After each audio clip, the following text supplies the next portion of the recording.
Sometimes the best way to plan for and counter enemy technology is by directly accessing it. Piloting enemy aircraft, driving enemy vehicles, and dismantling them can give one nation a significant upper hand over another.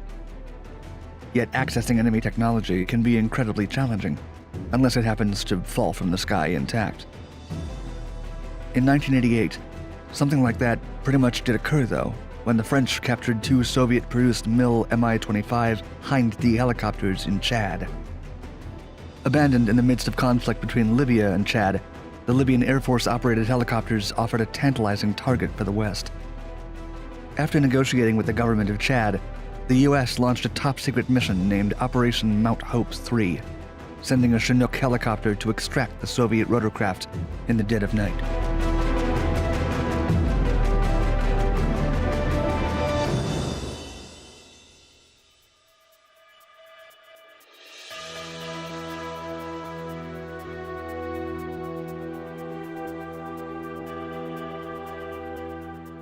Conflict in the region can be traced back to the start of Muammar Gaddafi's claim that the Aouzou Strip in northern Chad belonged to Libya, a claim born from an unratified treaty from 1935 between Italy, which controlled Libya, and France, which controlled Chad.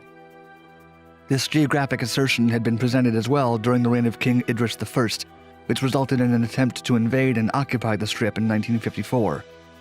In that instance, the French were able to halt Libyan aggression.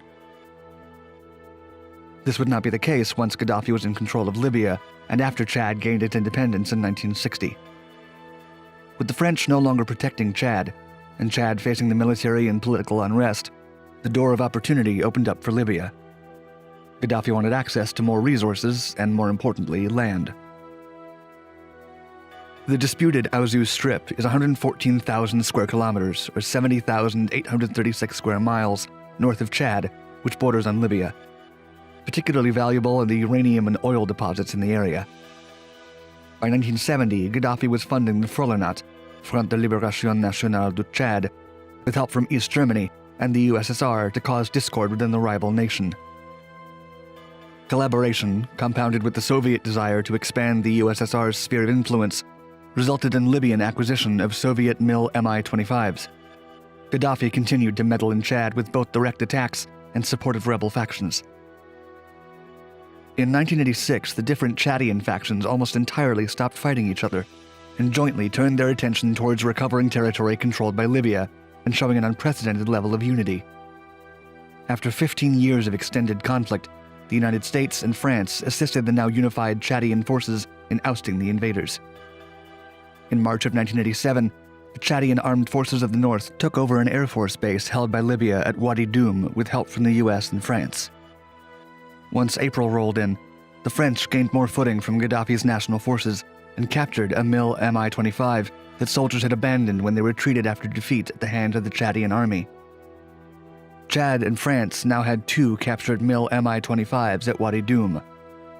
The CIA had a deep interest in retrieving one of those two vehicles. The Department of State began a relatively long negotiation with Chad. The exact gains Chad made from granting the American request to take the rotorcraft are not clear. However, rumors suggest that at least $2 million and a batch of missiles were turned over to the African nation. Chad agreed to give the US the helicopter, but would not participate in its transportation, which would take place using a CH-47 Chinook. Rights to recover the other captured MiL Mi-25 were granted to the United Kingdom.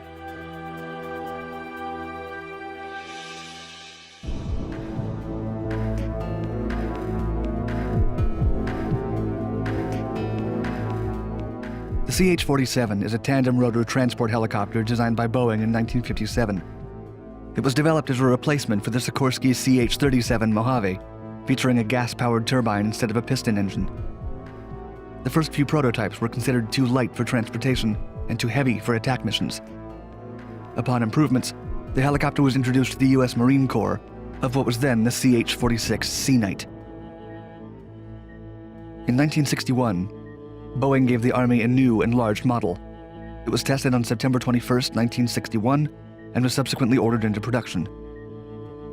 Although the Chinook has seen modifications throughout its lifetime, the helicopter is typically equipped to carry cargo in the fuselage or to lift underslung loads by means of 3 external cargo hooks. When first adopted by the Army, the Chinook could travel at a speed of up to 170 knots or 196 miles per hour, which made it faster than other utility and assault helicopters at the time. The first time the U.S. used them in conflict was during the Vietnam War, when it was used to place artillery batteries in otherwise inaccessible mountains. Yet, by some accounts, the mission to extract the MiL Mi-25 Hind D marked the first time a Chinook was used by the Army in a major capacity. As the declassified top-secret report of the mission states, it was one of the, quote, regiment's earliest successes and the first major operation utilizing the mighty Chinooks.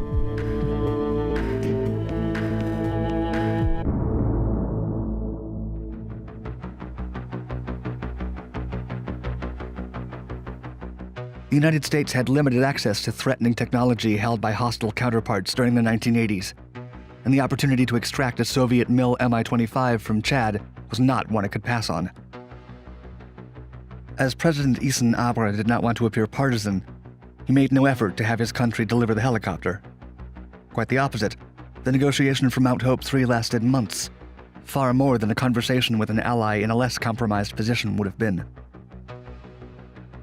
Before negotiations were even settled, in March of 1988, the U.S. and the 160th Special Operations Aviation Group detailed instructions to practice using the CH-47 Chinook to transport weight equal to that of the MiL Mi-25, somewhere between 17,000 and 18,000 pounds, with the necessary fuel and considering the dry desert environment of the future mission. Testing took place in April of 1988, when 2 Chinooks were sent to Fort Campbell in New Mexico, aboard a C-5 Galaxy transport aircraft. The top-secret report, released via the Freedom of Information Act, describes the exercise, quote, "Unlike the actual mission, the rehearsal was conducted under the hours of darkness, departing at approximately 6 p.m. and flying a 490 nautical mile route to the target site.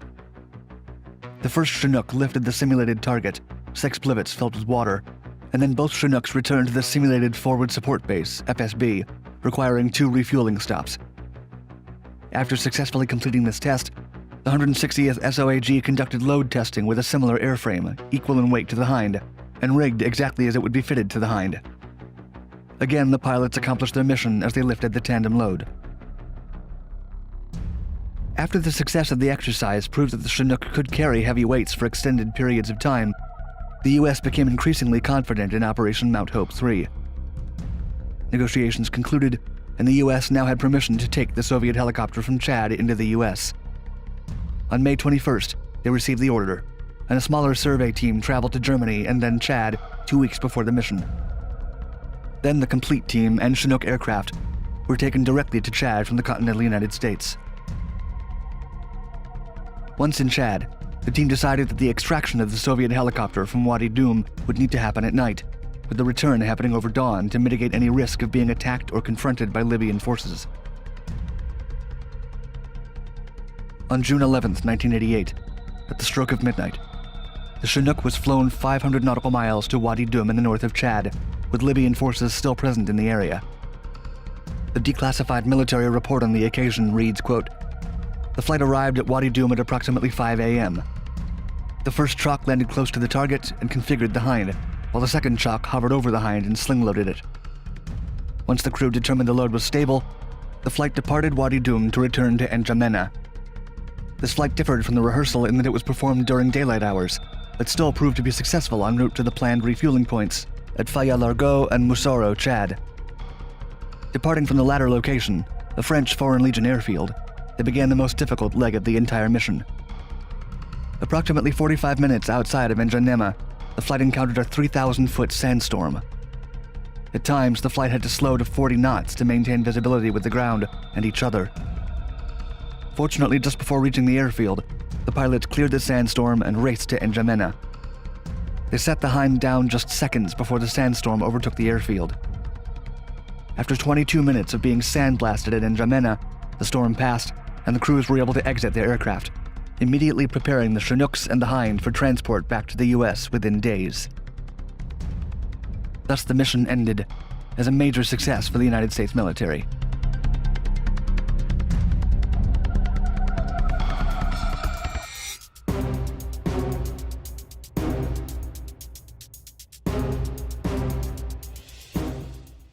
The Soviet MiL-Mi-25 Hind D was a follow-up to the MiL-Mi-24, special for its simultaneous multi-purpose. It functions as a large attack helicopter or gunship that can also transport up to 8 troops. As an infantry fighting vehicle, it can uniquely offer fire support while transporting infantry. It counts on 2 turboshaft engines and a 5-blade main rotor, alongside a 3-blade tail rotor. These are made of titanium and therefore highly resistant.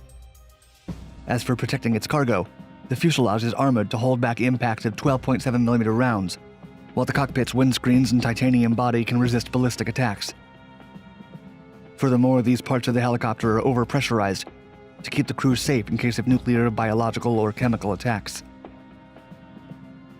It's important to note that NATO member countries are thought to have no real rival counterpart to the MiL-Mi-25 that can perform as both an armored attack helicopter and a transport helicopter, raising the importance of Operation Mount Hope III at the time. While some NATO helicopters can perform both tasks, it generally requires doing one at a time, with conversions from one type of rotorcraft to the other. The most similar Western helicopter was built by the United States in the 1970s, the Sikorsky S-67 Blackhawk, which, although being fast, agile, and capable of both attack and transport, was never pushed into production due to an unexpected accident during a demonstration in 1974. For many, the MiL-Mi-25 or Hind D has been the only deployed rotorcraft of its kind, a true assault helicopter. The success of Operation Mount Hope III allowed the U.S. Army to investigate its secrets and components up close.